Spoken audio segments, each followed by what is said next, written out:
আজ আমি হীরামান্ডি ওয়েব সিরিজের বাকি 4টি এপিসোড আলোচনা করব। তোমরা যদি এই ভিডিওটির প্রথম 4টি এপিসোড না দেখে থাকো তাহলে লিংক ডেসক্রিপশানে পেয়ে যাবে, আগে সেই ভিডিওটি দেখে নাও। তাহলে চলো আর বেশি কথা না বাড়িয়ে ভিডিওটি শুরু করা যাক। 4th এপিসোডে আমরা দেখতে পাই আলম এখন তার নতুত্রায়ের নিয়ম থেকে ফারিদানের কথায় পালিয়ে গিয়েছে এবং সে সোজা তাজের মহলে গিয়ে ওঠে। তাজ আলমকে দেখা মাত্রই অনেক খুশি হয়ে যায় আর সে আলমের সাথে দেখা করতে আসে। আলম তাকে তার চিঠিটার ব্যাপারে জানালে তাজ অনেক অবাক হয়ে যায়, কারণ সে তো তাকে কোনো চিঠিই লেখেনি। তাদের কথোপকথনের দ্বারা তাজ জানতে পারে যে আলম হীরামান্ডিতে থাকে, ফলে তার মন ভেঙে যায়, কারণ সে যে স্থানটিকে ঘেন্না করে সেখানেরই মেয়েকে সে ভালোবেসে ফেলেছে। এসব জানার পর তাজ আর আলমকে অ্যাকসেপ্ট করতে পারে না আর তাকে সেখান থেকে চলে যেতে বলে। অন্যদিকে আজ ফারিদান উৎসব করে, কারণ আজ সে মালিকার দম্ভ চূর্ণ করে সে তার মেয়ে আলমকেই ভাগিয়ে দিয়েছে। অন্যদিকে আমরা মালিকাকে দেখতে পাই। আলম চলে যাবার ফলে সে পাগলের মতো ব্যবহার করছিল। বিবজান তাকে অনেক সামলায়। এদিকে তাজ আলমের কাছে এসে বলে, চলো আমি তোমাকে পৌঁছিয়ে দিয়ে আসি। কিন্তু আলম বলে, আমি হীরামান্ডিতে তবয়ফ হতে যাব না। তাই তাজ তাকে নিজের বাড়িতে নিয়ে আসে আর বলে, তুমি এখানে 1-2 দিন থাকতে পারো, তারপর তুমি ভেবে নাও যে তুমি কোথায় যেতে চাও। আর তোমাকে যদি কেউ জিজ্ঞাসা করে যে তুমি কে, তাহলে তুমি বলে দেবে যে তুমি আমার বন্ধু সরফরাজের বোন। অন্যদিকে মালিকার অবস্থা অনেক খারাপ হয়ে যায়। সে আলমকে হীরামান্ডির হুজুর বানাতে চাইছিল, কিন্তু সে পালিয়ে গিয়ে মালিকার স্বপ্ন ভেঙে দেয়। এদিকে আমরা আলমকে দেখতে পাই। সে সকাল সকাল তাজের ঠাম্মার সাথে দেখা করে।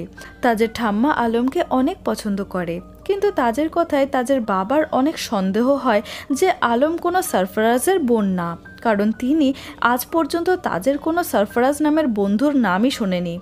পরের সিনে আমরা দেখতে পাই বিবো এক ক্রান্তিকারীর সাথে দেখা করে যে কিনা তাজেরই বন্ধু ছিল। বিবো তার থেকে জানতে পারে যে আলম তাজের বাড়িতে একদম সুরক্ষিত রয়েছে এবং তার বাড়ির লোকেরও আলমকে নিয়ে কোনো সমস্যা নেই। এসব জেনে বিবো অনেক খুশি হয়। এদিকে তাজ আলমকে বলে, তুমি আমার ঠাম্মার সাথে বেশি মেলামেশা করো না, কারণ তুমি চলে গেলে ওনার অনেক খারাপ লাগবে। কিন্তু আলম বলে যে এরকম কিছুই হবে না। পরের সিনে আমরা ওয়াহিদা আর বিবোকে দেখতে পাই। ওয়াহিদা আজ অফিসার হেন্ডারসনের সামনে মুদ্রা করবে। সে মুদ্রা দেখানো শুরু করলে হেন্ডারসন শুধু বিবোকেই দেখে যাচ্ছিল। তখন সে বিবোকে নিজের সাথে নিয়ে একটা রুমে চলে যায়। এবারও ওয়াহিদার মন ভেঙে যায়, কারণ সে চাইছিল অফিসার হেন্ডারসনকে নিজের সাহেব বানাবে, কিন্তু হেন্ডারসন বিবোর পেছনে পাগল ছিল। তখন ওয়াহিদা হোটেলে চেঁচামেচি করা শুরু করে। সেই হোটেলেই তাজ তার বন্ধুর সাথে বসেছিল। তখন তার বন্ধু তাজকে বলে, দেখো তবায়ফদের কি অবস্থা হয়ে যায়। এটা শোনা মাত্রই সে ভাবতে থাকে, তাহলে তো আলমেরও একই অবস্থা হবে। তাই সে বাড়ি ফিরে আলমকে বলে, তোমার দাদা সরফরাজের চিঠি এসেছে, তুমি আগামী 1 মাস এখানেই থাকতে পারো। এটা শুনে আলম বলে, তুমি দাদাকে জিজ্ঞাসা করো আমি 2 মাস এখানে থাকতে পারবো কিনা। আর আলম মৃদু হাসি দেয়, কারণ সেও এখানেই থাকতে চায়। এবার আমরা দেখতে পাই ওয়াহিদা সোজা ফারিদানের কাছে চলে আসে, কারণ বিবো তার হবু সাহেবকে ছিনিয়ে নিয়েছিল। তাই ওয়াহিদা ফারিদানের সাথে মিলিত হয়ে মালিকা এবং তার মেয়ের ক্ষতি করতে চায়। সে ফারিদানকে বলে দেয় যে রেহানার মৃত্যুর কেস ফাইলটা তার কাছেই রয়েছে। এদিকে ওস্তাদজি একটি মার্কেটে ছিল। তখন সে আলমকে তাজের ঠাম্মার সাথে দেখে নেয়। ওস্তাদ সাথে সাথে এই খবরটা মালিকাকে জানিয়ে দেয়। সে বলে, কাল ঈদ রয়েছে, আপনি কাল অবশ্যই তাজদারের মহলে যাবেন, আপনি সেখানে কিছু গুরুত্বপূর্ণ জিনিস জানতে পারবেন। বিবজান বুঝে যায় যে ওস্তাদজি মালিকাকে আলমেরই খবর দিল। পরের দিন তাজের মহলে ঈদের উৎসব চলছিল। তখন সেখানে মালিকা চলে আসে আর তাকে দেখে আলম ভয় পেয়ে যায়। মালিকা যখন সবাইকে সব সত্যি বলতে যাচ্ছিল, তখনই তাজ নিজেই সবাইকে সত্যিটা জানিয়ে দেয় যে আলম কোথা থেকে এসেছে আর সে কে। তাজ বলে যে আমি আলমকে ভালোবাসি আর আমি ওকে বিয়ে করতে চাই। এসব শুনে ঠাম্মার মন ভেঙে যায়, কারণ তাজ এতদিন তাকে মিথ্যে বলেছিল। তখন মালিকা বলে, কোনো তবয়ফের সাথে নবাবদের বিয়ে সম্ভব নয়, কিন্তু তাজও প্রতিজ্ঞাবদ্ধ হয় যে সে আলমকেই বিয়ে করবে। তখন মালিকা তাকে চ্যালেঞ্জ করে যে আমিও দেখি তুমি কিভাবে ওকে বিয়ে করো। এখানে এপিসোড 5 শেষ হয়। 6th এপিসোডের শুরুতে ওয়াহিদা মালিকাকে অনেক কথা শোনাচ্ছিল যে তুমি তোমার মেয়েকেই আগলে রাখতে পারলে না, তাহলে এত বড় এই শাহী মহল কিভাবে সামলাবে। এদিকে আমরা তাজকে দেখতে পাই তার বাবা তাকে বাড়ি থেকে বের করে দিয়েছিল, তাই তাজ আলমকে নিয়ে তার অন্য একটি বাড়িতে যায়, যেই বাড়িটা তার মামা দেখাশোনা করত। সেখানে তাজের সাথে আলমকে দেখে তার মামা তাজকে বলে, তোমাদের বিয়ে হয়নি, তাহলে কোন সম্পর্কে এই মেয়েটা এখানে থাকবে? ও এখানে থাকতে পারবে না, কারণ শুধুমাত্র তবায়ফরাই এভাবে বিয়ের আগে কোনো পুরুষের সাথে থাকতে পারে, আর ও যদি এখানে থাকে তাহলে আমরা এখানে থাকতে পারবো না। তাজ বলে, যাই হয়ে যাক না কেন ও এখানেই থাকবে। তখন তাজের মামা সেখান থেকে চলে যায়। পরের সিনে আমরা দেখতে পাই ওয়াহিদা আজ 25 বছর পুরনো রেহানার কেস ফাইলটাকে মাটির নিচ থেকে খুঁড়ে বার করে, কারণ সে জানতো এই ফাইলটা কখনো না কখনো তার ঠিক কাজে আসবে। তাই ওয়াহিদা এই ফাইলটাকে মাটির নিচে পুঁতে দেয়। এবার ওয়াহিদা ফারিদানের কাছে গিয়ে তাকে ফাইলটা দিয়ে দেয়। তারপর তারা দুজনে ফাইলটা নিয়ে অফিসার কার্টরাইটের কাছে যেতে চায়, কিন্তু তখন ওস্তাদজি তাদের বলে যে সে তো লাহোরের বাইরে গিয়েছে। এটা শুনে ওয়াহিদা অনেক রেগে যায়, কিন্তু ফারিদান বলে, আমি 15 বছর ধরে এর জন্য অপেক্ষা করেছি, আরও না হয় 15 দিন অপেক্ষা করব। অন্যদিকে আমরা তাজ আর আলমকে একসাথে দেখতে পাই। তাদের দুজনের মধ্যে এখন সম্পর্ক তৈরি হয়ে যায়। পরের সিনে আমরা জুলফিকার এবং মালিকাকে দেখতে পাই। জুলফিকার মালিকাকে বলে, এই ফারিদান মেয়েটা অনেক চালাক, শহরে তার নামে অনেক কেস চলছে, সে অনেক নবাবেদের সাথে ফ্রড করেছে এবং সেসব ফটো এখন মালিকার হাতে চলে আসে। আসলে ফারিদান অনেক নবাবদেরকে খুন করেছে, আবার অনেকের মহল ছিনিয়ে নিয়েছে। এসব ফটো যদি পুলিশের কাছে দিয়ে দেওয়া হয় তাহলে তাকে জেলে যাওয়ার থেকে কেউ আটকাতে পারবে না। এটা জেনে মালিকা অনেক খুশি হয়। এর পরের সিনে আমরা ফরিদানকে দেখতে পাই। সে নিজের ফটোশ্যুট করাচ্ছিল, সেখানে মালিকা চলে আসে। সে প্রথমে 25 বছর পুরনো ফাইলটা দেখে অবাক হয়ে যায়। মালিকা বুঝে যায় যে এটা নিশ্চয়ই ওয়াহিদার কাজ, যদিও সে একদমই ঘাবড়ায় না, বরং সে ফরিদানকে তার ফটোগুলো দেখিয়ে বলে, তোমার সত্যিটা যদি পুলিশরা জানতে পারে তাহলে আজই তুমি জেলে যাবে। তাই মালিকা বলে, তুমি এই ফাইলটা লুকিয়ে ফেলো, আমিও তোমার এই সত্যিটা লুকিয়ে রাখবো। এসব দেখে ফরিদান অনেক রেগে যায়, কিন্তু সে কিছুই করতে পারে না। রাতের বেলায় ফরিদান ওয়াহিদাকে নিজের কাছে ডেকে বলে, এই ফাইলে তো কোনো প্রমাণই নেই। এটা দেখে ওয়াহিদাও অবাক হয়ে যায় এবং সে বুঝে যায় যে এসব প্রমাণগুলো নিশ্চয়ই ফরিদানই লুকিয়ে রেখেছে। আরও একবার ওয়াহিদার মন ভেঙে যায়, কারণ সবাই তার সাথে শুধুই বেইমানি করে। এরপর ওয়াহিদা সোজা মালিকার কাছে গিয়ে সে যা করেছে তার জন্য ক্ষমা চায়। তখন মালিকাও তাকে কিছু না বলে ক্ষমা করে দেয়। এবার মালিকা বলে, এবার তোমার মেয়ে শামাকে এখানের হুজুর বানানো হবে, ওর এই মহলের রাজত্ব থাকবে, ওকেই সব মুদ্রা সামলাতে হবে। অন্যদিকে আমরা দেখতে পাই ইকবালকে জেল থেকে ছেড়ে দেওয়া হয়। সে সাইমার ব্যাপারে সবার কাছে জিজ্ঞাসা করে, কিন্তু তাকে কেউ কিছুই বলে না। তারপর ইকবাল মালিকার কাছে যায়। তখন মালিকা ইকবালের কাছে ক্ষমা চেয়ে বলে, ইংরেজরা তোমার উপর অনেক চার্জেস লাগিয়েছিল, তাই তোমাকে ছাড়াতে এতটা দেরি হয়ে গিয়েছে। এর পাশাপাশি বলে, তুমি জেলে যাবার পরই সাইমা অন্য কারোর সাথে পালিয়ে গিয়েছে, আর সে তোমার জন্য এই কারাটা ফেলে গিয়েছে। এসব শুনে ইকবালের অনেক খারাপ লাগে। পরের দিন বিবো হেন্ডারসনের কাছে যায়। সে সেখানে একটা ম্যাপ দেখতে পায়, যেখানে হাতিয়ার সম্পর্কিত সকল তথ্য ছিল। এদিকে আমরা তাজকে আলমের সাথে দেখতে পাই। সে আলমকে বিয়ে করার প্রস্তাব দিলে আলমও রাজি হয়ে যায়। অন্যদিকে বিবো হাতিয়ার সম্পর্কিত সকল তথ্য ক্রান্তিকারীদের হাতে তুলে দেয়, যাতে তারা সব হাতিয়ার চুরি করে নিতে পারে। এসব তাদের অনেক কাজে আসবে। এই সময় বিবো তাজের কাছে আলমের ব্যাপারে জিজ্ঞাসা করলে তাজ বলে, আমরা খুব শীঘ্রই বিয়ে করতে চলেছি। এটা শুনে বিবো অনেক খুশি হয়। বিয়ের একদিন আগে তাজ তার মহলে অনেক বড় একটা দাওয়াত রাখে, যেখানে সকল বড় বড় নবাবেরা ও ইংরেজরা এসেছিল। আসলে এই দাওয়াতটি দেওয়া হয়েছিল যাতে তারা ইংরেজদের সকল হাতিয়ার চুরি করতে পারে, আর কেউ তাদের সন্দেহও করতে পারবে না। সেখানে ফারিদান ও কার্টরাইটের সাথে চলে আসে। ফারিদান আলমের সাথে দেখা করতে তার ঘরে চলে যায়। সেখানে সে আলমকে খুঁজে পায় না, কিন্তু সে সেখানে এমন কিছু প্রমাণ পেয়ে যায় যা ইংরেজদের কাজে আসবে।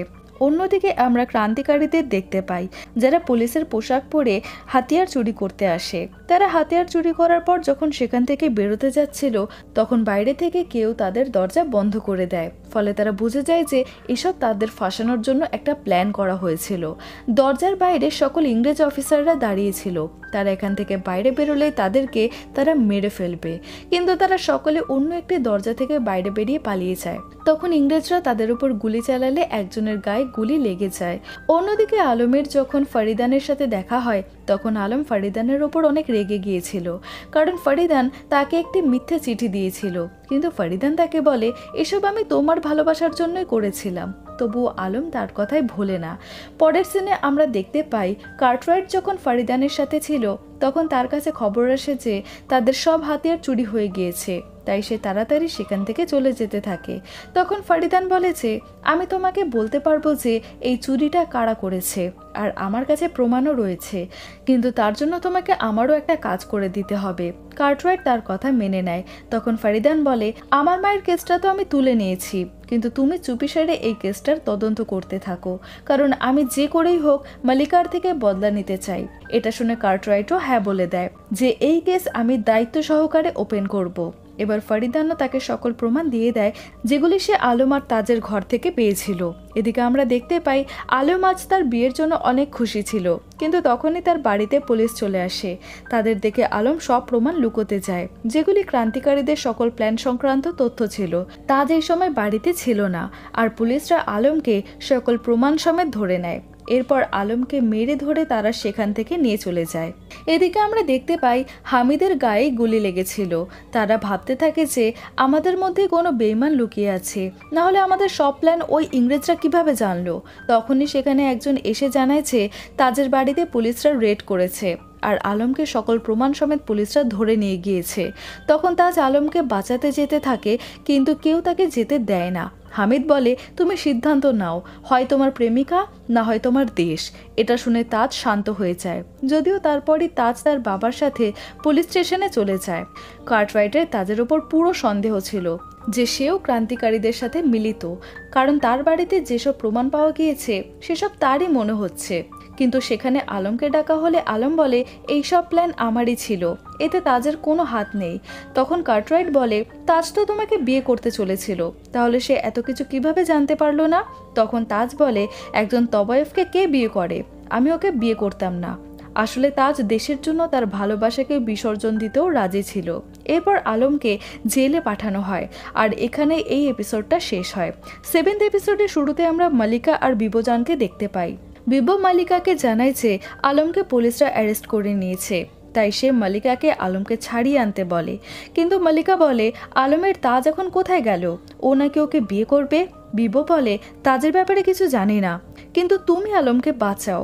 এরপর মালিকা পুলিশ স্টেশনে চলে আসে, কিন্তু সেখানে কার্টরাইট ছিল না, তাই সে সেখানে বসেই তার জন্য অপেক্ষা করতে থাকে। এদিকে কার্টরাইট ফরিদানের সাথে ছিল। এখানে মালিকা কার্টরাইটের জন্য অপেক্ষা করতে করতে রাত হয়ে যায়। রাতে কার্টরাইট আসলে মালিকা তাকে আলমকে ছেড়ে দেবার কথা বলে। কার্টরাইট বলে যে আলম ক্রান্তিকারীদের সাথে মিলিত, তাই আমরা তাকে ছাড়তে পারবো না। মালিকা বলে আমি আমার মেয়েকে ছাড়ানোর জন্য সব কিছু করতে পারি। এটা শুনে কার্টরাইট মালিকাকে গান গাইতে বলে। মালিকা গান গাইতে থাকলে কার্টরাইট তাকে নাচ দেখাতে বলে।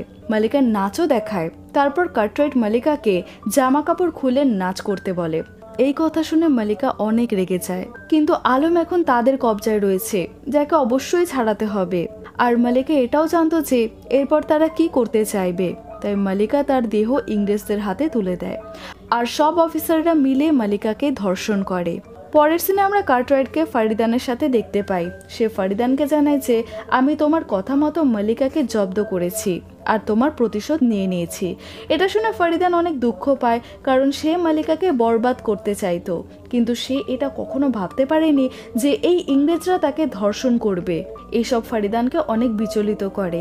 এদিকে আমরা মালিকাকে দেখতে পাই, সে আলমকে তো ছাড়িয়ে এনেছিল, কিন্তু ইংরেজরা তার সাথে যা করেছিল সেটা সে ভুলতে পারছিল না। তার অবস্থা খুবই শোচনীয় ছিল। পরের দিন আলম বিবোকে জানায় যে সে প্রেগনেন্ট এবং তার গর্ভে তাজের বাচ্চা রয়েছে। এটা শুনে বিবো অনেক খুশি হয়। আলম বলে আমি আমার বাচ্চাকে অবশ্যই এই পৃথিবীর আলো দেখাবো এবং তাকে জানাবো যে তোমার বাবা হলো তাজদার। এরপর বিবোর তাজের সাথে দেখা হয়। সে বিবোর কাছে আলমের ব্যাপারে জিজ্ঞাসা করলে বিবো তাকে অনেক কথা শোনায় যে তুমি কোনো নির্দোষ মানুষকে কিভাবে জেলে ছেড়ে আসতে পারলে। তারপর সে তাজকে জানায় যে আলম প্রেগনেন্ট আর তুমি বাবা হতে চলেছ। এসব জেনে তাজ সোজা নিজের বাবার কাছে যায় এবং বলে আমি আলমকে বিয়ে করতে চাই। তাজের বাবা এই বিয়ের জন্য না করে দেয়, কিন্তু তাজের ঠাম্মা তার কথা মেনে নেয়। পরের সিনে আমরা দেখতে পাই তাজ ও তার ঠাম্মা মালিকার কাছে আলমকে বিয়ে করার জন্য সম্বন্ধ নিয়ে আসে। তখন মালিকা কথায় কথায় তাজের উপর অনেক রাগ প্রকাশ করছিল। কিন্তু তাজের ঠাম্মার কথায় মালিকা এই বিয়ের জন্য রাজি হয়ে যায়। কিন্তু মালিকা তাদের বলে, রাত 10টার আগে তোমরা বরযাত্রী নিয়ে আসবে, না হলে রাত 10টার পরে আমি আলমকে মুদ্রা করতে পাঠিয়ে দেব। তাজও এর জন্য রাজি হয়ে যায়। এরপর আমরা ইকবালকে দেখতে পাই। তার কাছে ওস্তাদজি আসে। সে ইকবালকে বলে দেয় যে তার সাইমা কারোর সাথে পালিয়ে যায়নি, আসলে মালিকা তাকে দুজনের কাছে বিক্রি করে দিয়েছে। এটা শুনে ইকবাল একদম ভেঙে পড়ে এবং সেখান থেকে চলে যায়। অন্যদিকে বিবো আলমের বিয়ের প্রথম কার্ডটি ফারিদানকে দেয়। সে বলে, তোমার উদ্দেশ্য যাই থাকুক না কেন, তোমার কারণেই তাদের এই ভালোবাসার সম্পর্কটা তৈরি হয়েছে, তাই আলম প্রথম নিমন্ত্রণ তোমাকেই করতে চায়। এটা জেনে ফারিদান অনেক খুশি হয়। এদিকে তাজের বাবা তাজের বিয়েতে একদমই খুশি ছিল না, কিন্তু তাজের ঠাম্মা বলে, তুমি মানো আর না মানো এই বিয়েটা তো হবেই। কিন্তু এরপর তাজের বাবা সোজা কার্টরাইটকে ফোন করে। সে কার্টরাইটকে এমন কিছু একটা বলে দিয়েছিল যার জন্য তাদের বিয়েটা আর হবে না। এদিকে শাহী মহলে সকলে আলমের বিয়ের জন্য প্রস্তুত হচ্ছিল। হীরামান্ডিতে এই প্রথমবার বিয়ে হতে চলেছিল। সকলেই আজ অনেক খুশি ছিল। অপরদিকে তাজ আর তার ঠাম্মাও এই বিয়েটা নিয়ে অনেক খুশি ছিল। কিছুক্ষণের মধ্যেই তারা বিয়ের জন্য বেরিয়ে পড়বে। কিন্তু এমন সময় তাদের বাড়িতে পুলিশরা চলে আসে। কার্টরাইট তাজকে বলে, ইংরেজদের বিরুদ্ধে আন্দোলন করার কারণে তোমাকে অ্যারেস্ট করা হচ্ছে। তখন তাজ তার বাবাকে বলে, তুমি ওনাদের শুধু আমাকে 10:30 পর্যন্ত সময় দিতে বলো, আমি বিয়ে করেই জেলে চলে যাব।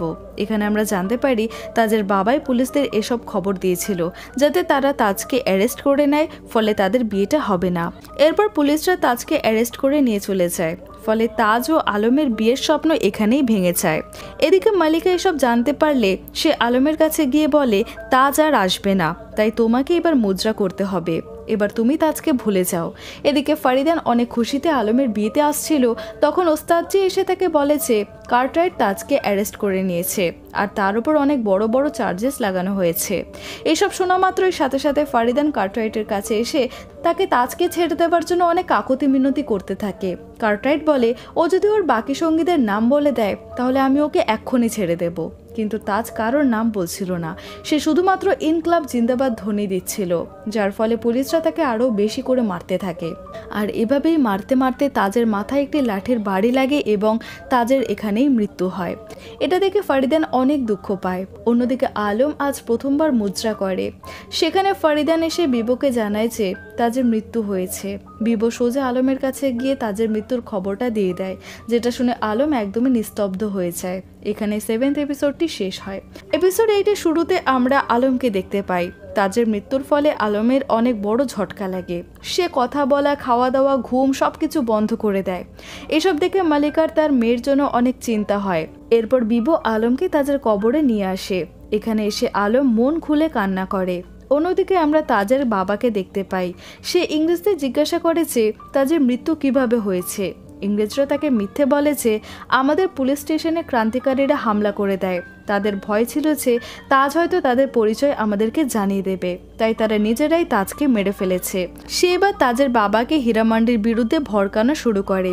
ইংরেজরা চলে যাবার পর তাজের বাবা কান্নায় ভেঙে পড়ে, কারণ সে এখন তার ভুলটা বুঝতে পেরেছিল।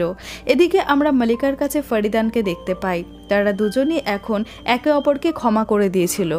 মালিকা এবার ফারিদানের হাতে শাহী মহলের চাবি তুলে দেয়। সে বলে, আমার মেয়ে এই মহলটাকে চালাতে পারবে না, কারণ এই মহলটা চালানোর জন্য ছল চাতুরি, বুদ্ধিমত্তার প্রয়োজন, যেটা আমার মধ্যে ছিল আর তোমার মধ্যে রয়েছে। এভাবেই তাদের মধ্যে সব সম্পর্ক ভালো হয়ে যায়। কিন্তু যাওয়ার আগে ফারিদান সেই চাবি মালিকাকেই ফেরত দিয়ে দেয় আর বলে, এটা আমি তোমার থেকে ছিনিয়ে নেব। এদিকে আমরা ক্রান্তিকারীদের দেখতে পাই। তারা ইংরেজদের উপর হামলা করার জন্য প্ল্যান করছিল, কিন্তু তাদের থাকার জায়গার ব্যাপারে ইংরেজরা জেনে গিয়েছিল, তাই বিবো তাদেরকে নিজের মহলে নিয়ে যেতে থাকে। এই সময় তাদের এক সঙ্গীর ইংরেজদের হাতে মৃত্যু হয়। যাই হোক, তারা কোনোভাবে মহলে পৌঁছলে মালিকা তাদেরকে দেখে নেয়, কিন্তু সে তাদেরকে কিচ্ছু বলে না, বরং সে বিবোকে বলে তাদের লজ্জর ঘরে নিয়ে যেতে এবং তাদের জন্য খাবারেরও ব্যবস্থা করায়, কারণ মালিকাও ইংরেজদের থেকে স্বাধীনতা চাইতো, তাই সেও ক্রান্তিকারীদের সঙ্গ দেয়। পরের সিনে আমরা দেখতে পাই ওয়ালি সাহেব যখন ফারিদানের কাছে আসে তখন ফারিদান তাকে ইংরেজদের এখান থেকে তাড়ানোর কথা বলে, কিন্তু ওয়ালি সাহেব বলে যে নবাবদের ইংরেজদের থেকে কোনো সমস্যা হয় না। এরপর ফারিদানও তাকে নিজের সাহেব মানবে না বলে দেয়। এদিকে আমরা তাজের ঠাম্মাকে দেখতে পাই। তার অবস্থা খুবই খারাপ ছিল। তখন তার সাথে আলম দেখা করতে আসে। আলমকে দেখতেই তাজের ঠাম্মা অনেক খুশি হয়। সে আলমকে তাদের পারিবারিক আংটি উপহার দেয় এবং বলে এবার আমি শান্তিতে মরতে পারবো। কিন্তু আলম বলে তোমাকে বেঁচে থাকতে হবে, কারণ খুব তাড়াতাড়ি ছোট্ট তাজ আসতে চলেছে। এটা শুনে ঠাম্মা অনেক খুশি হয়। এদিকে ওয়ালি সাহেব সকল নবাবদের বলে দেয় হীরামান্ডির সকল তবায়ফরা এখন ইংরেজদের বিরোধিতা করছে, তাই তারা সিদ্ধান্ত নেয় যে তারা যেহেতু ইংরেজদের সাথে কোনো ঝামেলায় জড়াতে চায় না, তাই তারা কেউ আর হীরামান্ডিতে যাবে না। এবার আমরা দেখতে পাই সব নবাবেরা হীরামান্ডি আসা বন্ধ করে দেবার ফলে হীরামান্ডি একদম খালি পড়ে থাকে। তখন ওস্তাদজি মালিকাকে জুলফিকারের সাথে কথা বলতে বলে, কিন্তু মালিকা আর ওয়াহিদার সিদ্ধান্ত ছিল যে তারা নবাবদের কাছে যাবে না। এরপর তবায়ফদের একটি সভায় বিভোজন বলে আমাদেরও এবার মুক্তির জন্য সংগ্রাম করতে হবে, কারণ আমাদেরও স্বাধীনতা পাবার পুরো অধিকার রয়েছে। এইসব শুনে সব মহিলাও রাজি হয়ে যায়। এরপর হামিদ অফিসার হেন্ডারসনকে মারার প্ল্যান করে। বিভোজন বলে আমি হেন্ডারসনকে নিজে মারবো, কারণ উনি আমাকে জলসায় ডেকেছেন, সেখানেই সবার সামনে আমি ওনাকে মেরে ফেলবো, তার জন্য আমাকে যা খুশি দণ্ড দেওয়া হোক না কেন। পরের সিনে আমরা দেখতে পাই হেন্ডারসন সকলের সামনে স্পিচ দিচ্ছিল, তখনই বিভো তাকে গুলি করে মেরে ফেলে। সেখানে সাথে সাথে পুলিশরা চলে আসে। হামিদ তাদেরকে মারতে শুরু করলে কার্টরাইট হামিদকে মেরে ফেলে আর বিভোকে অ্যারেস্ট করা হয়। এদিকে মালিকা জানতে পারে যে হেন্ডারসনকে বিভোজান মেরে ফেলেছে। এটা শুনে মালিকা অনেক অবাক হয়ে যায়। অপরদিকে জেলে বিভোকে অনেক মারধর করা হয়। পুলিশরা তাকে বারবার তাদের সঙ্গীদের নাম জিজ্ঞাসা করে। বিভো শুধু একটাই জবাব দেয়, স্বাধীনতা। অন্যদিকে ফারিদান মালিকার কাছে এসে বলে বিভোকে আমাদের বাঁচাতে হবে, না হলে কাল ওটা বিভোকে মেরে ফেলবে। তখন তারা সিদ্ধান্ত নেয় যে আমরা সবাই ইংরেজদের বিরুদ্ধে যুদ্ধে উত্তীর্ণ হব। অন্যদিকে ওস্তাদজি আলমের কাছে এসে বলে তোমার জন্য একটা ভালো অফার এসেছে, কার্টরাইট তোমার সাথে রাত কাটাতে চায়। এটা শুনে প্রথমে আলম অনেক রেগে যায়, কিন্তু ওস্তাদজি বলে যে তুমি এর থেকে ভালো সুযোগ আর পাবে না, কার্টরাইটের থেকে প্রতিশোধ নাও। এরপর ওস্তাদ আলমকে একটি বন্দুক দেয় এবং বলে ওকে তুমি গুলি করে মেরে ফেলো। তখন আলম এটার জন্য রাজি হয়ে যায়। এদিকে আমরা বিভোকে দেখতে পাই সে এত মার খাওয়ার পর অজ্ঞান হয়ে পড়েছিল। আজ রাতেই পুলিশরা তাকে মেরে ফেলবে। অপরদিকে হীরামান্ডির সকল তবায়ফরা এখন রাস্তায় নেমে আসে। তারা সবাই বিভোর কাছেই যাচ্ছিল, যাতে তারা বিভোকে বোঝাতে পারে যে তারা সবাই তার সাথে রয়েছে। এদিকে আলম আর ওস্তাদজি কার্টরাইটের কাছে যায়। কার্টরাইট আলমের ঘনিষ্ঠ হতে যাচ্ছিল, আর এদিকে সকল মহিলারা এগিয়ে গেলে তাদের পুলিশরা আটকাতে আসে। তাদের অনেক মারেও, কিন্তু তারা তাদের থামাতে পারে না। আর তারা সকলে পুলিশ স্টেশনের পাঁচিলের পেছনে চলে আসে। পাঁচিলের অপর প্রান্তে আমরা দেখতে পাই বিভোজানকে এবার পুলিশরা মেরে ফেলার জন্য এনেছে। শেষবারের জন্য বিভোজান একবার চেঁচিয়ে বলে ইনকলাব, এবং পাঁচিলের অপর প্রান্ত থেকে সকল মহিলারা চেঁচিয়ে বলে জিন্দাবাদ। এই কথাটাতেই বিভোজান পরম শান্তি পায়। এরপরই একটা অর্ডারে বিভোকে তারা সকলে গুলি করে মেরে ফেলে। অন্যদিকে আলম ও কার্টরাইটকে মেরে ফেলে। কিন্তু বিভো মারা যাবার পর এখন সকল মহিলারা স্বাধীনতার সংগ্রামে উত্তীর্ণ হয়ে পড়ে এবং এখানেই এই ওয়েব সিরিজটি শেষ হয়। বন্ধুরা, এই সিরিজটা তোমাদের কেমন লেগেছে আমাকে অবশ্যই একটা কমেন্ট করে জানাও এবং এরকম ভিডিও আরও দেখার জন্য এই চ্যানেলটিকে অবশ্যই সাবস্ক্রাইব করো।